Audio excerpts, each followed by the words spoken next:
There's so many fantastic travel videos out there that when you see a video that's been made about a location as a destination and it is so clear that they've never actually been there, to me that just totally gets my goat. So in this video, I'm going to look at a video that does precisely that. It's a video that sometimes gets it right, but because they've never been there and they have no idea what they're talking about, sometimes they get it horribly wrong.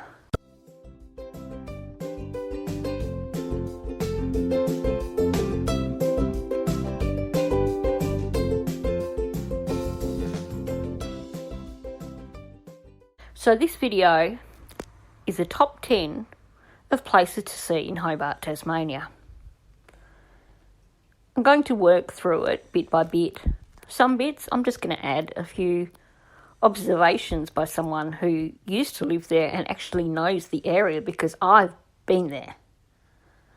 And then other areas I feel the need to offer a bit of clarification, to let people know the facts as opposed to some vague idea that's been come up with by someone who's never been to the place. So let's jump in and look at 10 things to do around Hobart, Tasmania. I am going to start out straight up with the dumbass thumbnail, because if I look at that thumbnail, to me that looks like it's the Union Jack flag behind the person. In other words, it looks like they've put a British flag. That flag is, sure, it's in the top corner of the Australian flag, but you don't see any more than just that part of the Union Jack. So, for heaven's sake, if you're going to do a video about places in Australia, how about if you show an Australian flag rather than part of the Australian flag, which makes it look like a British flag?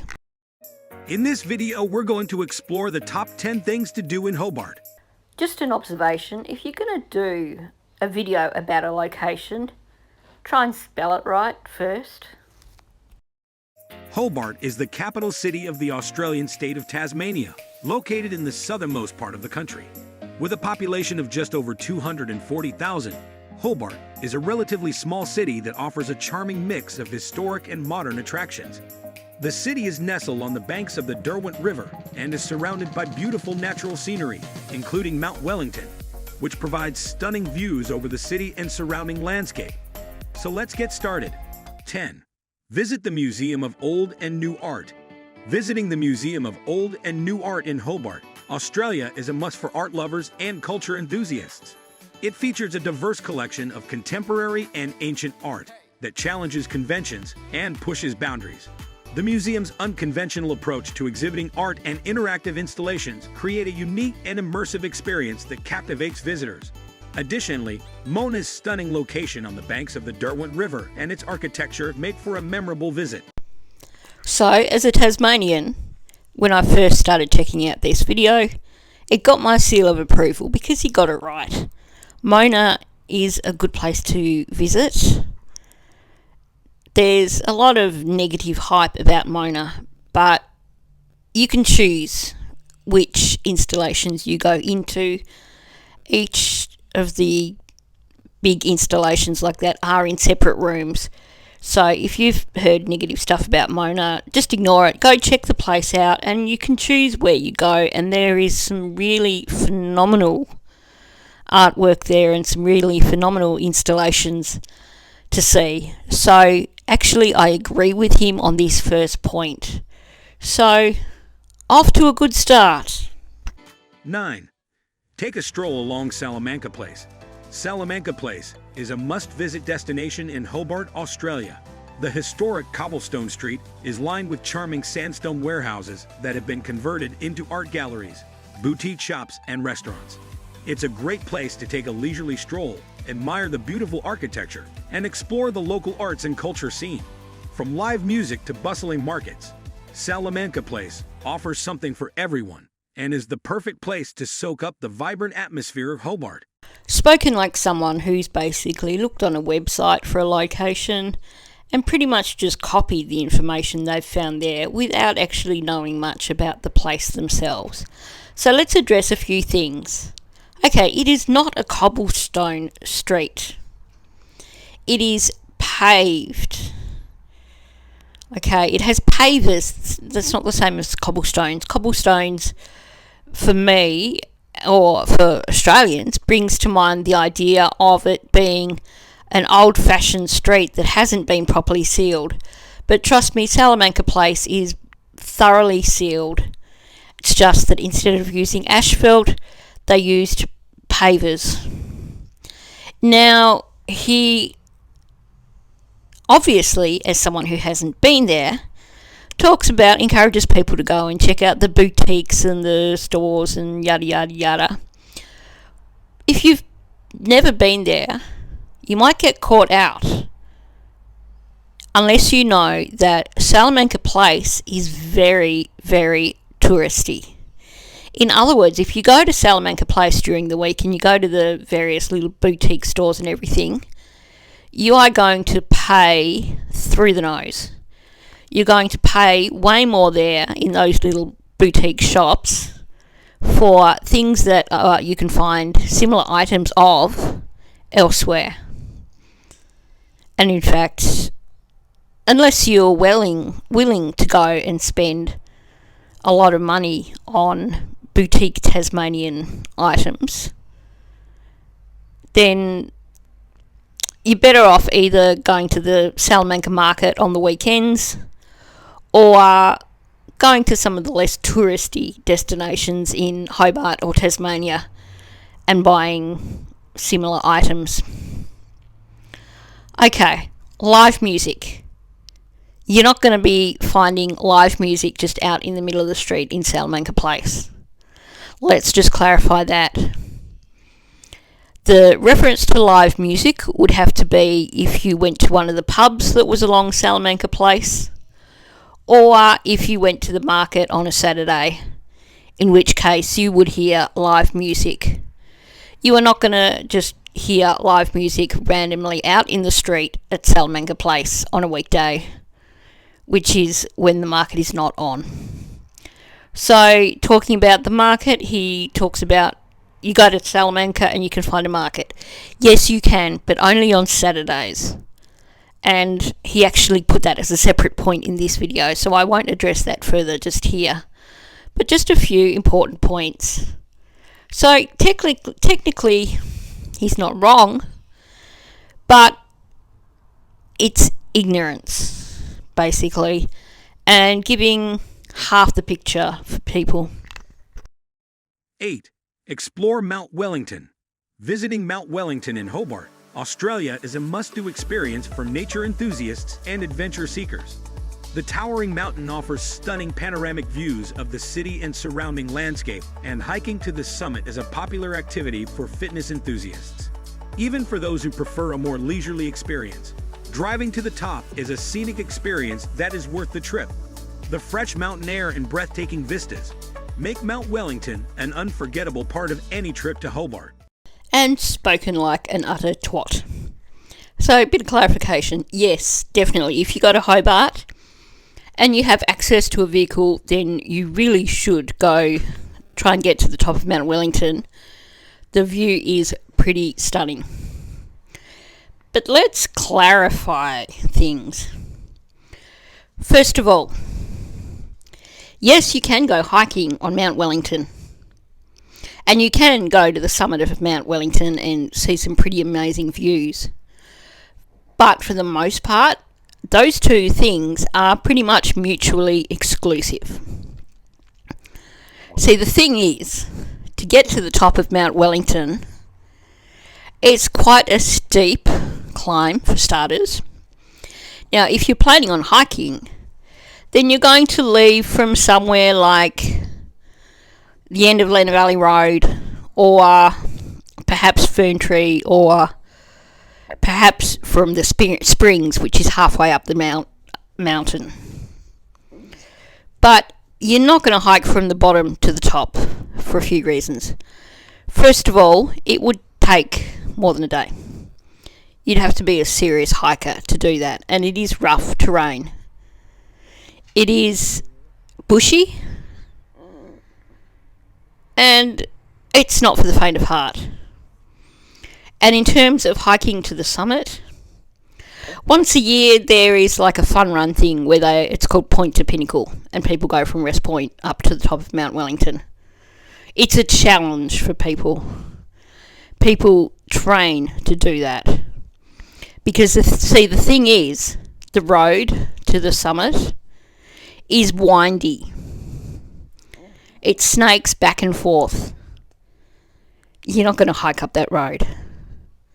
As for going straight up, you're going to struggle. Like I said, people will hike from the springs. I'm not sure if there's a track that goes all the way from the springs to the summit, but certainly not something that people tend to do. And the other thing is, it's bloody freezing at the top of the mountain. The wind cuts through you like ice. And if you go at the wrong time of year, chances are there's going to be snow at the top of the mountain, if you're lucky. So, generally, if you're going to go to Mount Wellington, you're either going to be going for the purpose of hiking and you're not necessarily hiking to the summit, or if you are going to the summit, you're going to go by car. It's also worth noting that if it's a really, really cloudy day, probably just don't bother trying to get to the summit of Mount Wellington because you will see nothing. The alternative is that if it is mega, mega cloudy and it looks like you're going to see nothing from the top of Mount Wellington, or if it's too snowy to reach the summit, is to go to Mount Nelson instead. And you can get some pretty awesome views from there that don't come close to the view from the top of Mount Wellington. But if you can't get to the top of Mount Wellington, it's definitely a second best option. 7. Discover Battery Point. Battery Point is a charming neighborhood in Hobart that offers visitors a glimpse into the city's colonial past. With its historic cottages, sandstone buildings, and cobblestone streets, Battery Point is a picturesque and atmospheric area to explore on foot. The neighborhood is also home to excellent cafes, restaurants, and boutique shops, making it a great place to relax and soak up the local culture. A visit to Battery Point is a must for anyone interested in Hobart's rich history and architecture. I thought this was a rather interesting addition to the list. So, Battery Point is pretty much an extension of Salamanca Place. If you follow the road past Salamanca, it kind of doubles back and goes through Battery Point. Or you can go up Kelly's Steps from Salamanca and find yourself in Battery Point. Now, in terms of it being a destination, I'm going to say this. Yeah, it's nice to drive through. There are some pretty gorgeous old buildings there. And if you're going through Battery Point, go and check out Arthur's Circus. It's a nice it's a round street with little houses all around it, and it's quite gorgeous. But as for making it part of your destination, really, I don't see the point in having a stroll through Battery Point. Any boutiques that are there are going to be overpriced, just like Salamanca. As far as any restaurants, same again. If you're going for the tourist experience and you're happy to pay top dollar for something to eat or something to drink, by all means go there. But personally, I would recommend, if you're checking out Salamanca Place and you want to see Battery Point, drive through, check the place out, keep on driving, and head out to North Hobart. That's where all the good food is. There's a whole food strip in North Hobart. You'll know it because if you follow Elizabeth Street, you'll suddenly reach a block where the traffic is just about at a standstill, and there's food places on every side of the street. That's where you want to go. That's only about a 5-minute drive from Salamanca. 10 minutes if there's a bit of traffic. That's where you want to go for restaurants and stuff.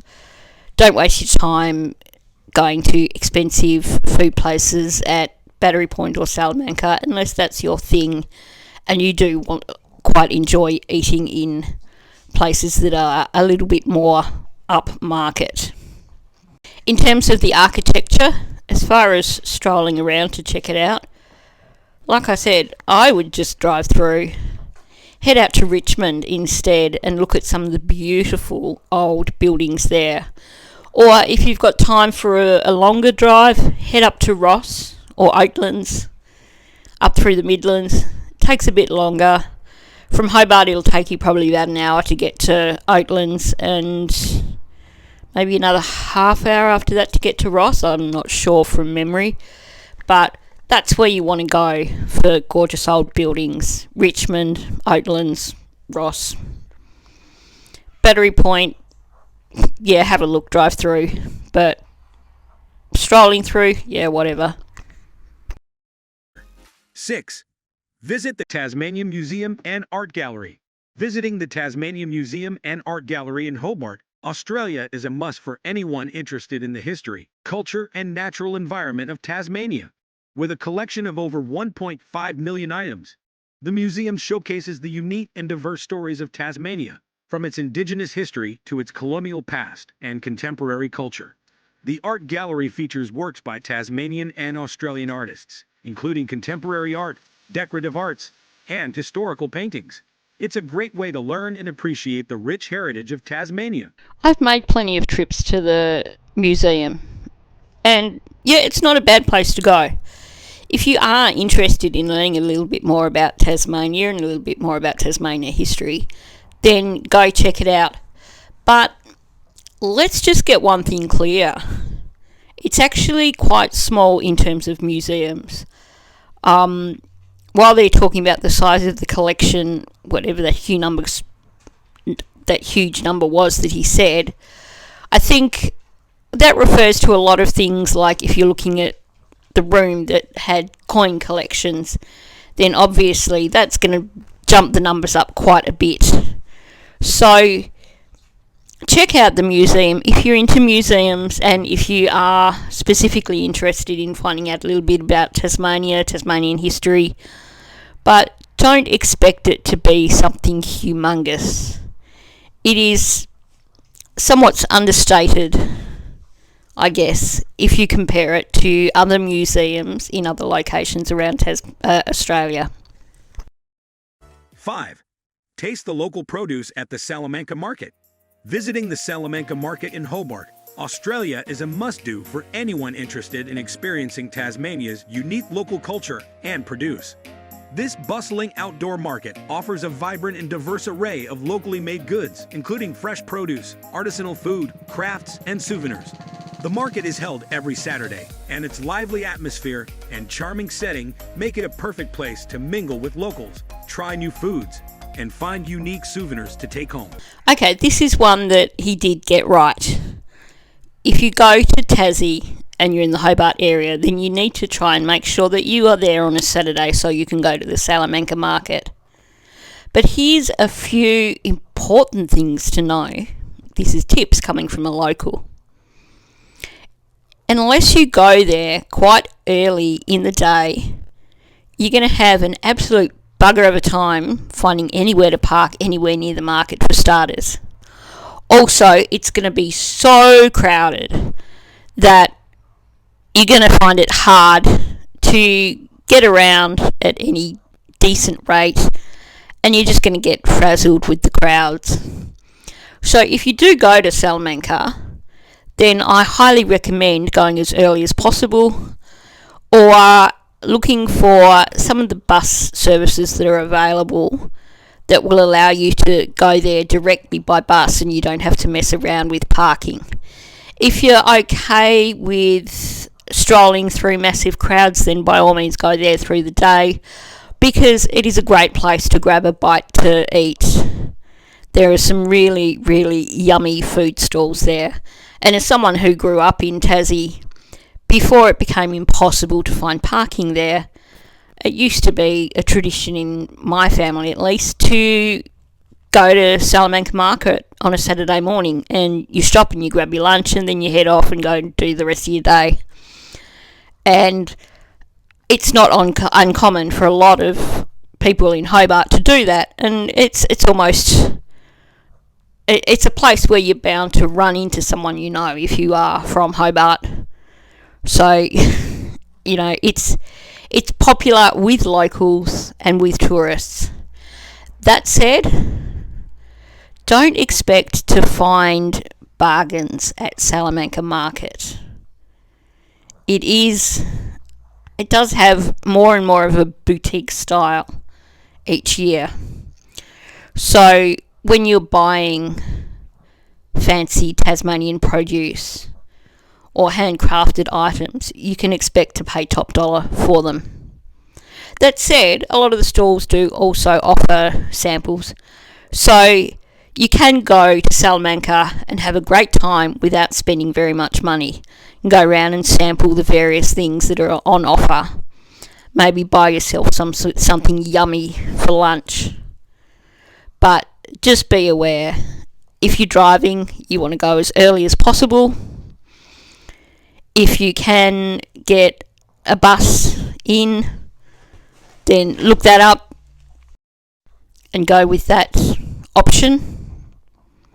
If you don't like crowds, once again, get in there early in the morning. Otherwise, if you are happy being packed in like sardines, then by all means go through in the morning or early afternoon or whatever, and then you can go and buy yourself some yummy lunch.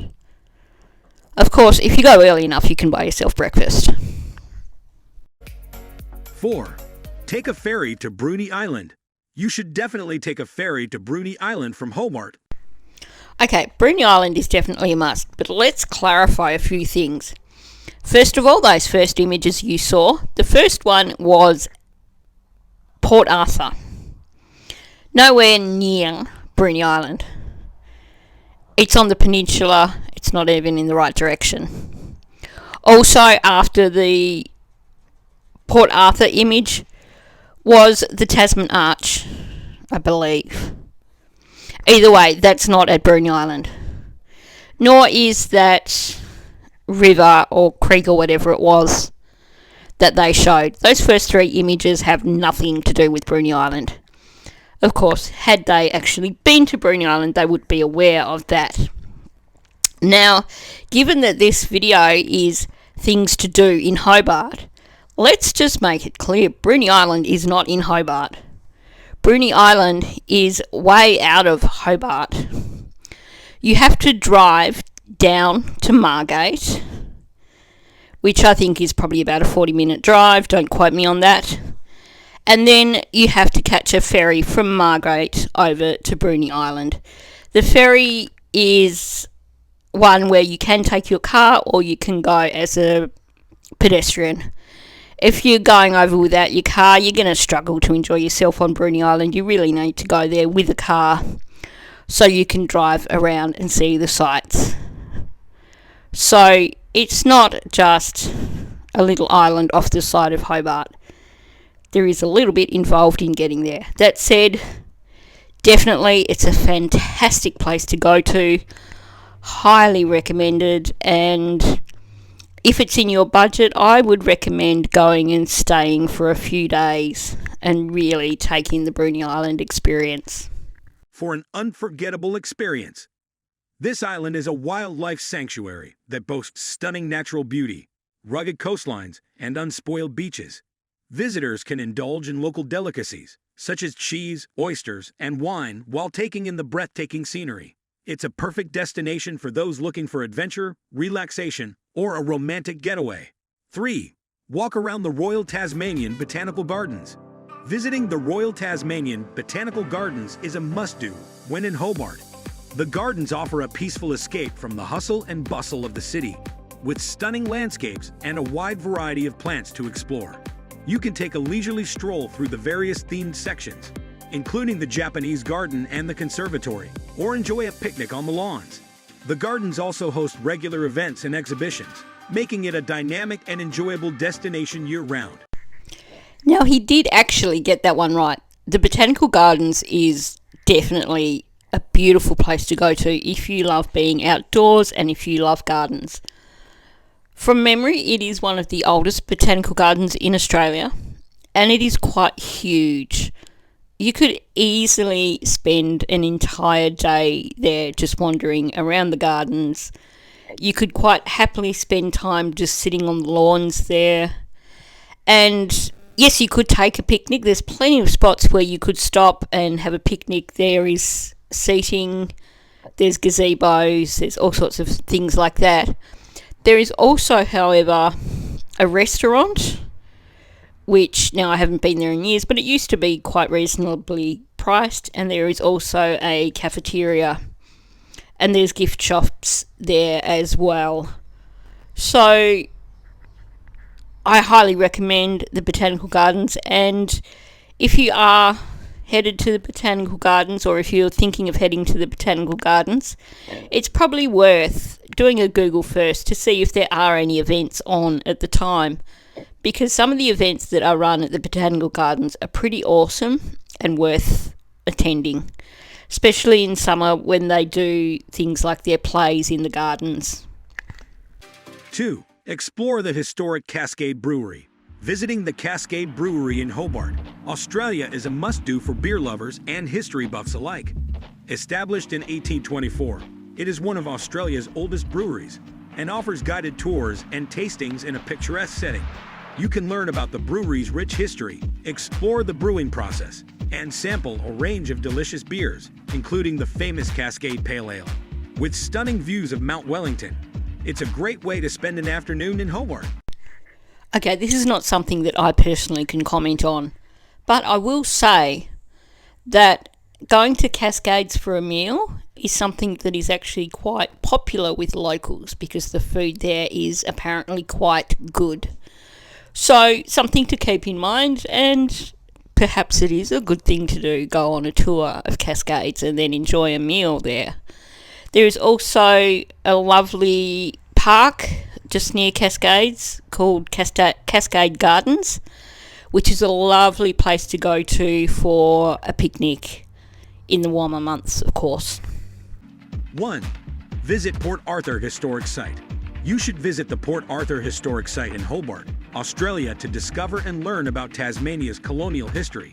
This former convict settlement offers a haunting and immersive experience with its well-preserved ruins, guided tours, and interactive exhibits. As a UNESCO World Heritage Site, it provides a unique insight into the lives of convicts and their harsh conditions in the 19th century.